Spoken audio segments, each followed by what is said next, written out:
semuanya, perkenalkan nama saya Wilhelmina Claudia Water, biasa dipanggil Claudia. Saya dari kelas 1A, program studi D3 Gizi. Baik teman-teman, di sini saya akan menjelaskan tentang wabah KLB dan respon dini. Baik, pengertian wabah. Wabah merupakan jumlah kasus suatu penyakit dalam populasi tertentu pada wilayah dan waktu tertentu yang jauh memilih keadaan. Biasanya, wabah dapat menular secara cepat.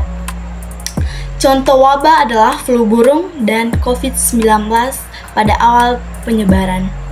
Fakta penyebab wabah: yang pertama, lingkungan yang tidak sehat atau sanitasi buruk. Yang kedua, perubahan musim dan iklim. Yang ketiga, perpindahan penduduk. Ciri-ciri wabah penyakit. Yang pertama, peningkatan kasus, yaitu jumlah penderita penyakit yang terjadi jauh lebih banyak dari angka normal yang diperkirakan sebelumnya. Yang kedua, penyebaran cepat. Penyakit menyebar dengan sangat cepat antara populasi. Yang ketiga, wilayah terbatas. Wilayah terjadi di suatu wilayah geografis atau kelompok populasi yang terbatas seperti kota atau wilayah tertentu. Yang keempat, wabah tertentu.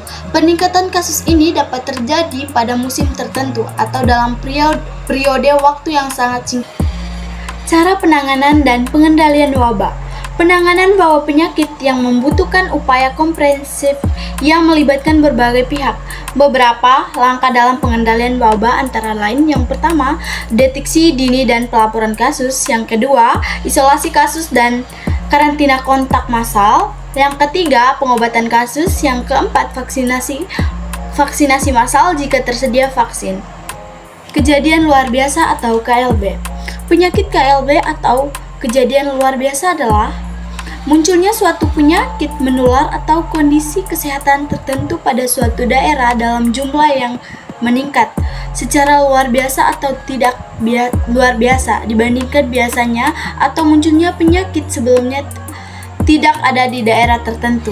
Contoh penyakit yang sering menjadi KLB atau kejadian luar biasa. Yang pertama, diare akut. Yang kedua, DBD. Yang ketiga, polio. Yang keempat, difteri.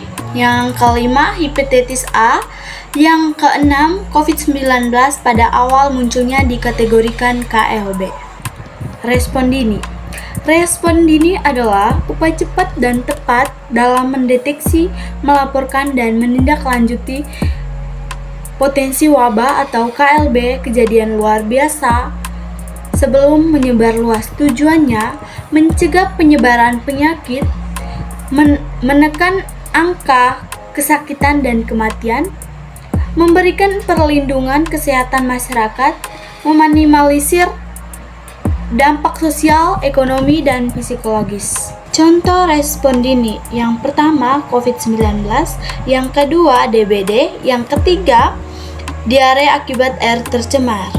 Peran masyarakat di sini adalah: yang pertama, melaporkan kasus yang mencurigakan; yang kedua, menerapkan perilaku hidup bersih dan sehat; yang ketiga, mendukung program pemerintah seperti imunisasi, pemberantasan sarang nyamuk, dan lain-lain. Mekanisme respon dini: yang pertama, memantau kasus; yang kedua, sistem peringatan dini; yang ketiga, penyelidikan epidemiologis; yang keempat, tindakan pengendalian; yang kelima, monitoring dan evaluasi. Baik teman-teman, dari materi yang saya jelaskan, kesimpulan dari wabah KLB dan respon dini adalah: wabah adalah meningkatnya kasus penyakit di suatu wilayah yang melebihi biasanya, sedangkan KLB atau kejadian luar biasa merupakan kondisi ketika suatu penyakit menular, menyerang cepat dan berpotensi menimbulkan gangguan kesehatan masyarakat yang luas. Sedangkan respon dini sangat penting agar wabah atau KLB, kejadian luar biasa, dapat segera terdeteksi, dikendalikan, dan tidak menyebar luas. Sinergi antara pemerintah, tenaga kesehatan, dan masyarakat menjadi kunci keberhasilan dalam mencegah dan menanggulangi wabah KLB atau kejadian luar biasa. Baik teman-teman, sekian penjelasan dan video dari saya. Sampai jumpa, see you. Terima kasih.